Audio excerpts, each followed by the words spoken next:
자, 폭발 이론이 되겠습니다. 먼저 정리. 정상적인 연소 반응이 급격히 진행되어 열과 빛을 발하는 것 이외에 폭음과 충격, 압력을 발생시켜 반응을 순간적으로 진행시키는 것을 말한다. 즉, 정상 연소에 비해 연소 속도와 헤엄 전파 속도가 빠른 비정상 연소 반응을 말한다. 자, 기본적으로 우리가 빛과 열을 동반한 산화 반응. 그래서 우리가 연소라고 합니다. 그죠? 연소. 근데 일반적인 연소가 아니고 급격한 반응에 의해서 발생하는 순간적으로 진행시키는 것. 그래서 우리가 폭발이라고 한다. 자, 먼저 폭발의 충격.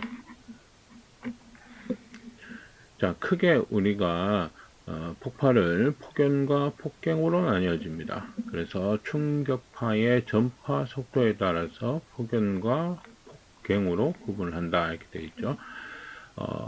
폭발 시 연소파의 전파 속도가 일반적으로 0.1에서 10ms인 범위이며 폭갱 시 폭갱파는 1000에서 3500m/s 정도로 빠르게 나타난다. 자, 폭갱 시의 폭갱파 1000에서 3500m/s. 그 다음에 폭연 충격파가 미반응 매질 속에서 음속보다 느리게 이동하는 현상. 폭갱은 음속보다 빠르게 이동하는 현상이 되겠습니다. 그죠? 그래서 폭연과 폭갱, 음속을 기준으로 해서 음속보다 빠르냐 느리냐 이렇게 구분을 짓는다는 겁니다. 폭연, 폭갱, 정의 정도 기억해 두시고, 폭갱 시의 폭갱파 1000에서 3500m/s 기억해 두시면 되겠습니다. 자, 폭갱 유도거리. 최초의 완만한 연소가 격렬한 폭갱으로 발전할 때까지의 거리를 폭갱 유도거리라고 한다. 자, 폭갱 유도거리라고 해서 천천히 연소가 일어나다가 어느 순간 이렇게 폭갱으로 발전한다는 거죠.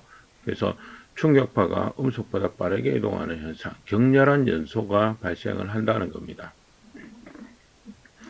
그래서 이 폭갱 유도거리가 짧을수록 위험한 형태가 되겠죠. 자, 그래서 폭갱 유도거리가 짧은 경우, 이것도 기억을 해 두셔야 된다. 그죠? 정상 연소 속도보다 큰 혼합가스일수록 짧다. 관 속에 방해물이 있거나 관지름이 작을수록 짧다. 압력이 높을수록 짧다. 점화원의 에너지가 강할수록 짧다. 이렇게 됩니다. 그죠? 그래서 격렬한 연소가 일어나는 것을 우리가 그때까지 일어나는 그때까지의 거리, 유도거리를 우리가 폭갱 유도거리다 이렇게 하는 거기 때문에 어떻게든 연소가 격렬하게 일어날 수 있는 경우 이렇게 보시면 되겠습니다. 자, 먼저 폭발에 영향을 주는 인자. 첫 번째, 온도. 발화점이 낮을수록 폭발하기가 쉽다. 겠죠? 온도가 높을수록 발화점은 낮아집니다. 그죠? 그래서 온도 자체가 영향을 줄 수 있고, 그 다음에 조성, 폭발 범위가 되겠습니다. 폭발 범위가 넓을수록 폭발의 위험이 크다. 당연한 내용이 되겠죠? 자, 아시틸렌, 산화에틸렌, 히드라진, 오존 등은 조성에 관계없이 조건이 형성되면 단독으로 폭발할 수가 있다. 위험한 가스이다. 이런 거죠. 일반적으로 가스의 폭발 범위는 공기 중보다 산소 중에서 더 넓어진다. 예. 그 다음 압력, 앞에서 온도, 조성 두 가지 있었고요. 그 다음에 압력. 자, 여기서 일반적으로 가스 압력이 높을수록 발화점은 낮아진다. 폭발 부위는 넓어지는 경향이 있다. 따라서 압력이 높아질수록 폭발의 위험이 크다. 되겠죠? 근데 일반적인 가스와는 다른 두 가지 가스가 존재하는데, 일단 수소. 수소는 공기와 혼합을 했을 때 10atm 정도까지는 폭발 범위가 좁아지나 그 이상의 압력에서는 다시 점차 넓어진다 이렇게 됩니다. 폭발 범위 자체가 좁아지다가 다시 넓어지는 겁니다. 일산화탄소는 압력이 높아질수록 폭발 범위가 좁아진다 이렇게 되어 있습니다. 그래서 수소 12atm까지 좁아지다가 다시 넓어지고 일산화탄소 좁아진다. 일반적인 다른 가스, 수소와 일산화탄소를 제외한 두 가지를 제외한 가스는 압력이 높아질수록 폭발의 위험이 크다. 즉 폭발 범위가 넓어진다 이렇게 되어 있고요. 수소, 일산화탄소. 자, 이 두 가지 기억을 해 주시면 됩니다. 그죠? 일산화탄소와 수소. 용기의 크기와 형태. 자, 온도, 조성, 압력. 자, 이런 조건이 갖춰져도 용기가 적으면 발화하지 않거나 발화해도 화염이 전파되지 않고 도중에 꺼져버린다. 이렇게 되어 있죠. 그래서 우리가 소염 현상, 도중에 꺼져버리는 현상을 얘기하고 있습니다. 자, 그 다음에 최대 안전 틈새. 자, 어떤 위험 물질의 화염 전파 속도를 알아보기 위해서 표준 용기, 내용적 8리터 틈새 25mm 내에서 점화 폭발시켰을 때 발생한 화염이 용기 밖으로 전파하여 폭발성 혼합가스에 점화되지 않는 최대값을 말한다. 그죠? 용기가 이렇게 있으면, 자, 간단히 얘기하면 틈을 이렇게 만드는 겁니다. 그죠? 틈을 25mm, 틈새 길이 25mm에서 내부에서 폭발이 발생했을 때 이 화염이 바깥으로, 그죠? 점화되지 않는 최대값. 자, 그것을 우리가 최대 안전 틈새. 자, 얘가 좁으면 좁을수록 어떻게 되느냐? 위험한 가스다. 이렇게 볼 수 있습니다. 그 좁은 틈으로도 화염이 전파된다는 거죠. 예. 그래서 최대 안전 틈새 범위를 놓고 봤을 때 0.9 이상이면 A 등급, 0.5에서 0.9 B, 0.5는 C.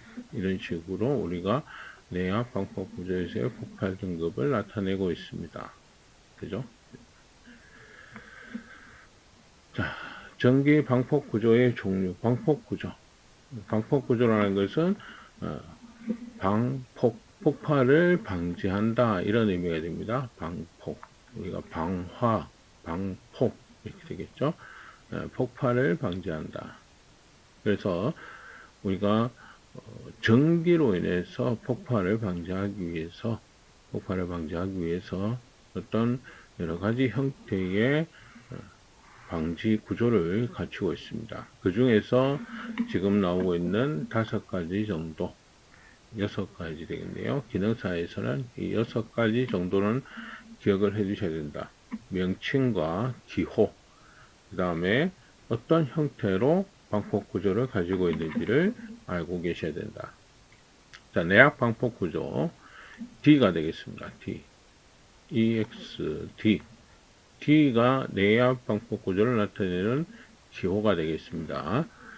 자, 방폭 전기기기의 용기 내부에서 가연산가스의 폭발이 발생할 경우 그 용기가 폭발 압력을 견디고 접하면 개구부 등을 통해 외부에 가연산가스 인하되지 않도록 한 구조를 말한다.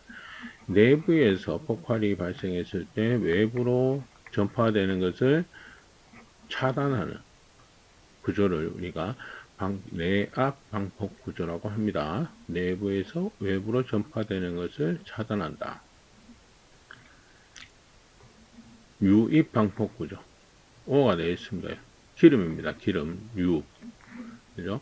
그래서 연기 내부에 절연유를 주입해서 불꽃, 아크 또는 고온 발생 부분이 기름 속에 잠기게 함으로써 기름면 위에 존재하는 가연산가스가 인하되지 않도록 한 구조를 말한다. 그죠? 그래서 기름 속에 잠기게 함으로써 이렇게 기름을 사용하는 것. 유입 방폭 구조. 기호는 O가 되겠습니다. 압력 방폭 구조. P. 압력이죠. 프레셔. 자, 용기 내부에 보호가스를 압입해서 내부 압력을 유지함으로써 가연산가스가 용기 내부로 유입되지 않도록 한 구조를 말한다. 앞에서 내압은 내부에서 외부로 전파되는 것을 차단하는데, 자, 압력은 내부의 보호가스, 불활성가스를 가득 채워서 외부에서 침입하는 것을 차단하는 방폭 구조가 됩니다. 그래서 보호가스 또는 불활성 가스라는 용어가 나오면 압력 방폭 구조다. 이렇게 보시면 되겠습니다. 자, 안전증 2가 되겠습니다. 정상 운전 중에 가스가스의 점화원이 될 전기 불꽃, 아크 또는 고온 부분 등의 발생을 방지하기 위해 기계적, 전기적 구조상 또는 온도 상승에 대해 특히 안전도를 증가시킨 구조를 말한다. 그래서 특히 안전도를 증가시킨 구조, 안전증 방폭 구조. 자, 본질 안전 방폭 구조, IA 또는 IB를 사용할 수가 있습니다. 두 개 다, 그죠? 기호를 쓸 수가 있습니다. 정상 시 및 사고 시 발생하는 전기불꽃, 아크 또는 고온부로 인해서 발생가스가 점화되지 않는 것이 점화 시험 및 그 밖의 방법으로 확인된 구조를 말한다. 그죠? 그래서 본질 안전, 점화가 되지 않는 것, 본질적인 거죠. 방폭을 우리가 폭발을 방지하는 어떤 본질을 안전하게 하는 겁니다. 그게 뭐냐? 점화가 아예 안 되게 하는 거죠. 점화가 되지 않게 하는 거. 그러면 폭발이 일어나지 않겠죠. 그래서 점화되지 않는 것이 이렇게 점화라는 용어가 나오면 본질 안전 방폭 구조 이렇게 보시면 되겠습니다. 특수 방폭 구조 S. 자, 1에서 5까지 구조 이외의 방폭 구조로서 가스의 점화를 방지할 수 있다는 것이 시험 및 그 밖의 방법으로 확인된 구조를 말한다. 자, 그래서 총 6개인데 명칭, 기호, 그 다음에 설명을 했을 때 어떤 방폭 구조인지를 찾을 수 있어야 됩니다. 자, 지금 보시는 문제처럼 방폭 전기 기기 구조별 표시 방법 중 2의 표시법은, 자, 안전증 보시는 것처럼 2죠, 그죠? 안전증. 그 다음에 내압 D, 유입 O, 압력 P가 됩니다. 그죠? 이런 식으로 기호를 가지고 우리가 방폭 구조를 찾을 수 있어야 된다. 자, 위험 장소. 가스가 폭발할 위험이 있는 농도에 도달할 우려가 있는 장소. 자, 0종, 1종, 2종. 세 가지 장소가 있습니다. 자, 0종. 상용 상태에서 가스의 농도가 연속해서 폭발 하한계 이상으로 되는 장소. 폭발 상한계를 넘는 경우에는 폭발 한계 이내에 들어갈 우려가 있는 경우를 포함한다. 그래서 가스의 농도가 연속해서 폭발 하한계 이상이게 됐습니다. 가장 위험한 장소가 0종 장소가 되겠습니다. 그죠? 연속해서 폭발 하한계 이상으로 될 수 있는 장소다. 자, 일종 장소, 상용의 상태에서 가스가 체류해 위험하게 될 우려가 있는 장소. 정비 보수 또는 누출 등으로 인해서 종종 가스가 체류하여 위험하게 될 우려가 있는 장소. 그죠? 그래서 얘는 연속적인 것이고, 일종 장소는 약간의 우려가 된다. 또는 정비 보수 누출로 인해서 종종 체류하게 된 장소. 환기가 그만큼 안 된다는 의미입니다. 그죠? 예. 그래서 가스가 체류하게 될 장소. 종종. 그죠? 그 다음에 이종 장소. 밀폐된 용기 또는 설비 내에 밀봉된 가스가 그 용기 또는 설비의 사고로 인해 파손되거나 오조작 경우에만 누출될 우려가 있는 장소. 그 다음에 확실한 기계적 환기 조치에 의해서 가스가 체류하지 않도록 되어 있으나 환기장치 이상이나 사고가 발생할 경우에는 가스가 체류하여 위험하게 될 우려가 있는 장소. 일종 장소의 주변 또는 인접 실내에서 위험한 농도의 가스가 종종 침입할 우려가 있는 장소. 그죠? 그래서 일종 장소보다는 덜 위험한 장소가 되겠죠. 그래서 어떤 이상이 있을 때, 가스가 누출될 우려가 있는 장소가 됩니다. 그죠? 그래서 연속해서 종종 오조작, 파손, 이런 것들로 인해서 누출될 우려가 있는 장소, 0종, 1종, 2종. 그래서 쭉 설명을 하고, 그죠? 다음은 어떤 장소인가? 위험 장소. 0종, 1종, 2종, 3종. 이런 식으로 보기가 나옵니다. 그래서 연속, 종종 또는 파손으로 인해서 노출될 위험이 있는 장소. 이런 식으로 구분하시면 될 것 같습니다. 자, 화재 및 소화. 화재의 정의가 되겠죠. 인명 및 재산상의 피해를 주기 때문에 소화할 필요성이 있는 연소 현상이다. 그죠? 연소 현상이지만 어떻게 돼요? 피해를 주기 때문에 소화할 필요성이 있는 연소 현상을 의미하고 있습니다. 그죠? 뭐 그런 정도 용어 설명을 하고 있습니다. 그죠? 자, 먼저 화재의 종류. A급 화재, B급 화재, C급 화재, D급 화재로 나뉘어집니다. 자, 일반 화재, A급 화재. 다량의 물 또는 수용액으로 화재를 소화할 때 냉각 효과가 가장 큰 소화 역할을 할 수 있는 것으로 연소 후 재를 남기는 화재. 자, 연소 후 재를 남기는 화재가 A급 화재, 일반 화재가 되겠습니다. 종이, 목재, 섬유류 등이 있는데 소화할 때 우리가 냉각 효과, 소화하는 방법이 뒤에도 나오겠습니다만은 냉각 소화.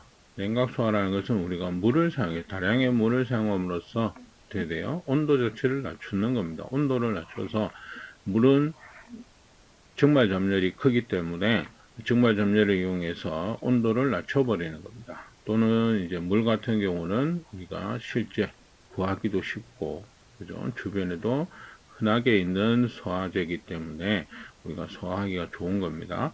그래서 또 가장 큰 이유가 뭐냐면 증발 점열이 크다는 겁니다. 증발 점열이 크기 때문에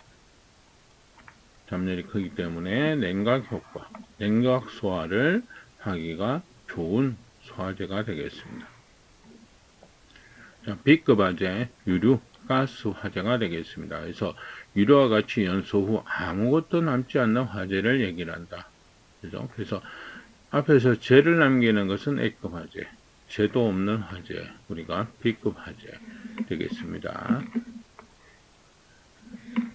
B급 화재에서 우리가 주의할 것은 이제 유류 같은 경우 우리가 물을 사용하면 안 되죠, 그죠?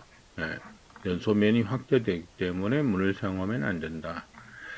자, C급 화재, 전기 화재가 되겠습니다. 전기에 의한 발열체가 발화원이 되는 화재입니다. 합선이나 과전류 이런 것들 전기 화재.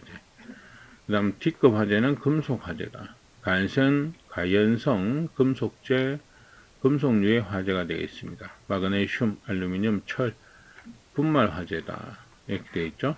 네, 그래서 금속 분말에 의해서 발생하는 화재. 그러니까 분말 같은 경우는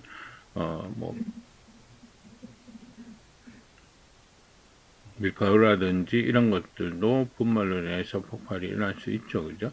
근데 어쨌든 금속류의 분말로 인한 화재다. D급 화재가 되겠습니다. 그래서 A, B, C, D 구분할 수 있어야 됩니다. 자, 어떤 화재다? 만약에 유류에 의한, 가스에 의한 화재는 무슨 화재냐? 이런 B급 화재. 이렇게 찾을 수 있는 겁니다. 자, 그 다음 소화 방법. 크게 우리가 세 가지로 볼 수 있는데, 제거 소화. 제거 소화는 화재로부터 연소물을 제거하는 소화다.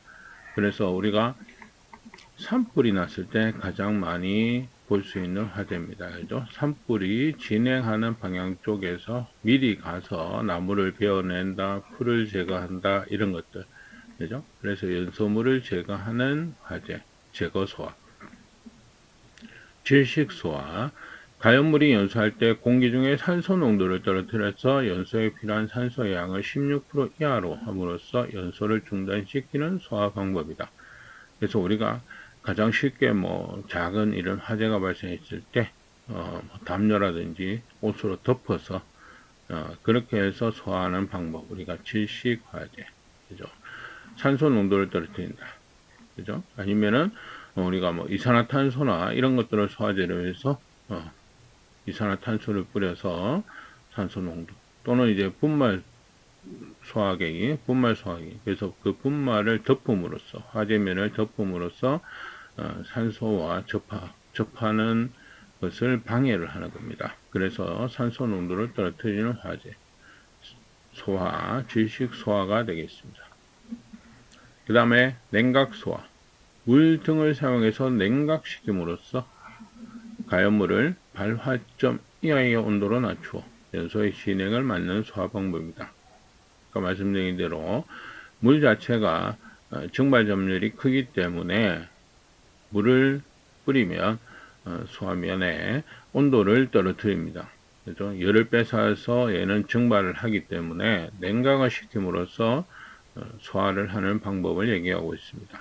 그래서 우리가 물을 소화제로 사용하는 가장 큰 이유가 뭐냐, 이런 식의 간단한 문제들이 있는데, 물은 아까 말씀드린 대로 증발 점률이 크기 때문에 우리가 냉각 소화의 효과를 보기가 좋은 물질이다, 이렇게 볼 수 있습니다. 그 다음에 희석 소화, 갈선가스의 산소 농도, 가연물의 조성을 연소 한계점 이하로 소화하는 방법이다. 그래서 앞에서 봤던 우리가 질식 소화와 비슷한 방식입니다. 그죠? 네.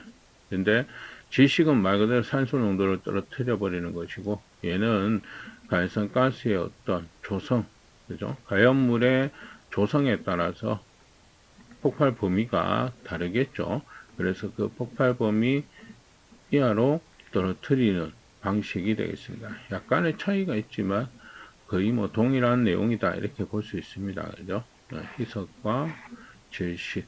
자, 이렇게 소화 방법. 그래서 소화 방법의 종류가 아닌 것을 찾아라. 그러면 이제 앞에서 했던 제거, 그 다음에 질식, 냉각, 이렇게 있고 다른 거 하나. 또는 냉각 소화에서 주로 나오는 게 뭐냐면 물을 소화제로 사용하는 목적, 이유가 뭐냐, 그죠? 그래서 물은 증발 점률이 크기 때문에 소화제로 사용한다, 그런 내용. 그렇게 받으시면 되겠습니다. 자, 이번 시간 여기까지 하도록 하겠습니다.